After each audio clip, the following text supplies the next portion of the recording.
Shalom, Assalamualaikum warahmatullahi wabarakatuh. Om Swastiastu, Namo Buddhaya, Salam Kebajikan. Perkenalkan, nama saya Afrilia Sari Lengkong dari Universitas Negeri Manado, Fakultas Ilmu Pendidikan, Program Studi Pendidikan Guru Sekolah Dasar semester 3. Dalam video kali ini, saya akan menampilkan tentang cerita rakyat, cerita dongeng, dan membaca puisi.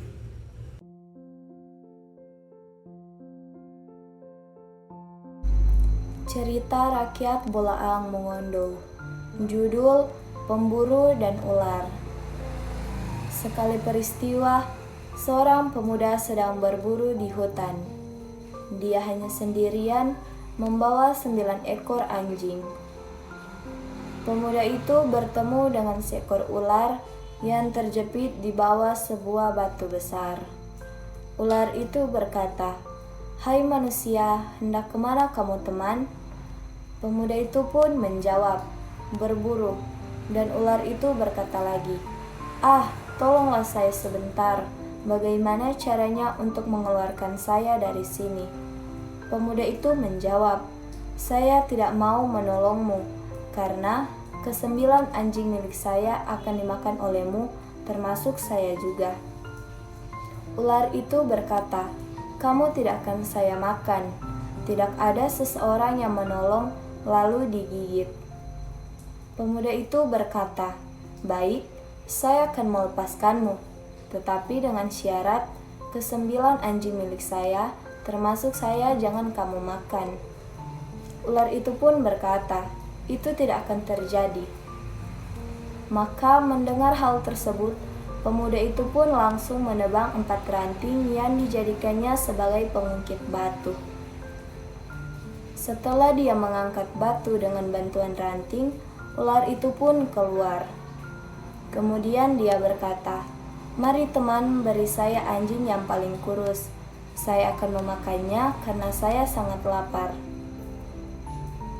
Pemuda itu pun menjawab, "Saya pasti tidak akan memberikannya untuk kamu, karena saya telah menolongmu dan kamu telah berjanji bahwa kamu tidak akan memakannya." Tetapi tiba-tiba seekor anjing digigit oleh ular itu dan langsung ditelannya. Selanjutnya, dia minta lagi seekor anjing, katanya, "Teman, berilah saya seekor anjing lagi, karena saya masih lapar." Laki-laki itu pun menjawab, "Saya tidak akan memberikannya, karena kamu sudah menelan seekor anjing milik saya." Kemudian terjadilah pertengkaran di antara mereka berdua, sehingga 8 dari ke-9 ekor anjing ditelannya. Pemuda itu berkata, "Mari kita bawa masalah ini kepada raja." Sesampainya, raja berkata, "Mengapa kalian berdua datang kemari? Masih selalu berbaikan? Apakah ada masalah?" Si laki-laki itu pun menceritakan masalah yang terjadi. Raja pun memutuskan makan yang ke-9 anjing itu ular, karena siapa yang mengatakan bahwa itu harus diangkat, sudah mengertikan bagaimana ular itu. Selanjutnya, pemuda itu dan ular bersama-sama kembali ke tempat mereka semula. Mereka melihat seekor kera di atas pohon. Kera itu berkata, "Hendak kemana kalian berdua?" Pemuda itu pun menjawab, "Kami membawa tugas dari raja." Kera itu menjawab, "Urusan apa yang kalian dapat?" Laki-laki tersebut menceritakan kepada kera tentang apa yang terjadi di antara dia dengan ular. Kera itu berkata, "Mari, kalian tunjukkan di mana ular itu terjepit. Saya akan melihat dari atas pohon, karena saya takut menginjak tanah." Kemudian mereka bertiga pun pergi. Pemuda itu dan ular dari bawah, sedangkan kera mengikuti dari atas pohon. Setelah tiba di tempat ular terjepit, kera berkata pada ular, "Ayo, coba merangkaklah kembali ke tempat di mana kamu terjepit semula, karena saya ingin melihat bagaimana susahnya." Si ular pun merangkak kembali ke tempatnya semula. Kemudian pemuda itu berkata lagi kepada kera, "Ayo, bawa batu itu kembali ke tempatnya semula." Maka laki-laki itu mengambil pengungkit dan mendorong batu itu sehingga menekan ular. Kera berkata, "Manusia, kembalilah ke desamu." Maka pemuda itu pun langsung meninggalkan ular di tempat dia terjepit sampai dia mati dan lenyap di sana. Demikian, terima kasih.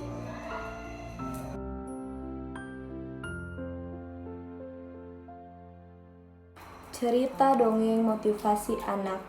Judul Jadilah Pintar dan Rajin.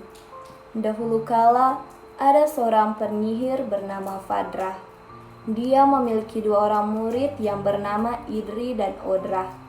Karena Fadrah sudah semakin tua, Idri dan Odra saling bersaing untuk menggantikan posisi guru mereka. Karena pada saat itu, penyihir adalah profesi yang sangat penting, di mana penyihir membantu warga desa untuk memperbaiki barang, menyembuhkan penyakit, mencari benda yang hilang, dan melakukan banyak hal yang berguna lainnya. Karena itu, orang-orang sangat menghormati para penyihir. Suatu ketika, Idri berpikir bahwa dia akan menjadi penyihir yang baik, karena dia berasal dari keluarga berada, tampan, dan rajin belajar. Dia selalu mencatat dengan rajin dan teliti semua yang diajarkan gurunya. Begitu juga dengan Odra. Dia yakin akan menjadi penerus yang baik. Dia sangat kuat dan cepat. Suatu hari, Fadrah hendak pergi mengumpulkan bahan ramuan ajaibnya, yang hanya bisa diperoleh di bagian terdalam hutan. Idri dan Odra merasa ini kesempatan yang bagus untuk mengambil hati guru mereka. Maka keduanya pun mengajukan diri untuk ikut dengan Fadrah. Mereka berangkat pagi-pagi. Itu merupakan perjalanan Idri dan Odra yang pertama kali ke dalam hutan. Mereka amat bersemangat. Mina, pembantu Fadrah, pun juga ikut. Siang harinya, mereka merasa lapar. Odra segera berkeliling mencari buah-buahan untuk dimakan. Dengan kekuatan dan kecepatannya, dia berhasil mengumpulkan banyak buah dalam waktu yang singkat. Tetapi, ketika Mina melihat buah-buahan itu, dia langsung membuangnya. "Hei, kenapa kau lakukan itu?" tanya Odra. "Buah-buahan itu beracun," jawab Mina kepada Odra. Lalu dia pergi mengumpulkan buah, bunga, dan akar-akaran yang bisa dimakan, lalu memasaknya makanan lezat. Malamnya tiba, mereka harus mendirikan tenda. Idri mengajukan diri untuk membuat tenda, tapi ternyata tidak semudah yang dia kira. "Guru, bagaimana kalau aku menelpon agar ayahku mengirimkan tenda langsung jadi?" tanya Odra. Idri mengeluarkan telepon genggamnya, tapi tidak ada sinyal di hutan. "Ayo, kutunjukkan bagaimana caranya," kata Mina. Idri memandang Mina tidak percaya. Tetapi Mina benar-benar berhasil mendirikan tenda-tenda itu. Saat tengah malam, mereka dibangunkan oleh suara hewan yang aneh. Di luar tenda terlihat seekor binatang yang sepertinya buas. Odra yang yakin akan kekuatannya bersiap untuk bertarung. Tetapi Mina menyuruhnya untuk mundur. Dia lalu memetik beberapa daun berbentuk aneh dari sebuah pohon di dekatnya. Kemudian berjalan perlahan ke arah binatang itu. Binatang itu pun memakan daun pemberian Mina dan pergi dari tempat itu. Keesokan harinya, mereka sampai di tujuan. Idri kagum melihat cara kerja Mina yang ringkas dan teratur. Ketika dia masih mempelajari buku catatannya, Mina sudah mengumpulkan banyak bahan dan memasukkannya ke dalam tempat-tempat berlabel. Dalam perjalanan pulang, Idri dan Odra menanyai Mina, "Mina, ini kan juga perjalanan pertamamu. Bagaimana kamu bisa tahu mana buah yang beracun dan tidak?" tanya Odra. "Aku mengamati hewan-hewan kecil di sepanjang perjalanan. Lalu kucatat buah yang mana yang mereka makan," kata Mina kepada mereka. "Bagaimana dengan tendanya? Bagaimana kau bisa mendirikannya dengan begitu mudah?" tanya Idri. "Aku membaca manual cara mendirikan tenda sebelum kita berangkat," kata Mina sambil tersenyum menghadap mereka. "Bagaimana dengan binatang aneh yang datang di malam hari itu?" tanya Odra. "Bagaimana kau tahu dia hanya mencari daun aneh?" "Aku melihat beberapa binatang itu di sepanjang perjalanan kita. Mereka selalu mengunyah daun itu. Dan dilihat dari susunan giginya, mereka adalah hewan pemakan tumbuhan. Jadi aku tahu hewan itu tidak berbahaya," jawab Mina. Fadra berbicara kepada kedua muridnya, "Jika kalian ingin menjadi penyihir, kalian harus belajar banyak dari Mina. Jika tidak, mungkin penyihir berikutnya adalah penyihir wanita," kata Fadra sambil mengedipkan mata ke arah Mina. Odra dan Idri saling memandang. Pelayan yang selama ini tidak pernah mereka perhatikan ternyata seorang gadis yang pintar. Mereka memang harus belajar banyak dari Mina. Jadi pesan moral dari cerita dongeng di atas yaitu, jadilah pintar adalah apakah arti berpikir cerdas? Artinya kita selalu berpikir ke depan dan penuh persiapan. Selalu memperhatikan sekeliling kita untuk mengumpulkan sebanyak mungkin informasi dan memanfaatkannya. Selalu tahu apa yang harus kita lakukan dalam segala keadaan. Sekian dari saya, terima kasih.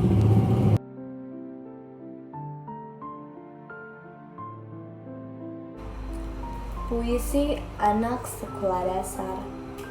Judul buku. Engkaulah teman setiaku, engkaulah sahabat sejatiku. Karena engkaulah aku rajin belajar, karena engkaulah aku menjadi pintar. Setiap hari ku ajak engkau, ku bawa engkau ke sekolah, ku bawa engkau ke tempat belajar. Buku, sungguh besar jasamu padaku.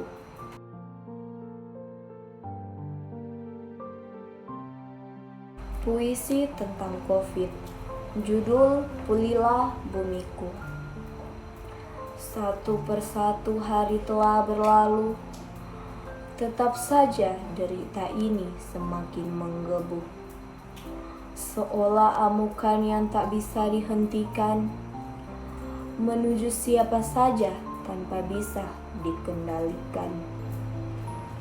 Semua upaya sudah dilakukan, namun masih terlihat jelas jiwa-jiwa yang semakin kesulitan. Semakin banyak jiwa yang kelaparan. Tak ada yang tahu sampai kapan bisa mengubah keadaan. Penawar pun belum ditemukan. Semua ikut menjadi sasaran virus yang mematikan. Dan harus tetap hidup walaupun tanpa penghasilan. Bagaimana bisa menjalani kenyataan yang begitu sulit menerpa bersamaan, bingung dan terpaku melihat seisi dunia ketakutan. Sadari ini semua ujian dari Tuhan, cambuk agar manusia tak melupakan Tuhan. Terima kasih.